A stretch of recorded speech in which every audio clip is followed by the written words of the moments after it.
వింటున్నాడు. ఇదే దేవుడు కాబట్టి ప్రార్థన అంత బలమైందని రాయబడింది. బలమైన ప్రార్థన బట్టి మనం చేసినప్పుడు వీళ్ళారా ప్రార్థనలో నిలబడినప్పుడు మనం అడిగినవన్నీ దేవుడిస్తాడని నమ్మకంగా ఉండాలి. మన పెంపకాల్లో మన బిడ్డలో కూడా సరైన పొజిషన్లో ఉండేటట్టు చూసుకోవాలి. చూడండి, చిన్న మొక్క అప్పుడు వంగందే చెట్టయ్యే పొంగుద్దా, ఒక మానయ్యే పొంగుద్దా అంటే వంగనే వంగదు.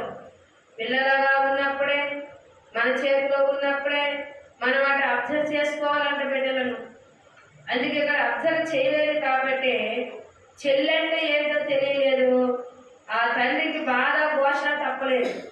అతడు ఏడ్చి ఏడ్చి ఏడ్చి ఏడ్చాడని రాయబడింది.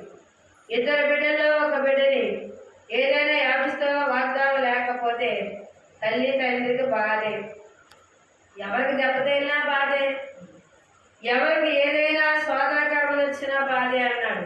అందుకని ప్రార్థన బలమైగా ఉన్నప్పుడు, బలమైన ప్రార్థన చేస్తున్నప్పుడు నీ బిడ్డలు కూడా ప్రార్థనలోకి తీసుకురావాలి, ప్రార్థన చేయించాలి, మోకరింప చేయాలి.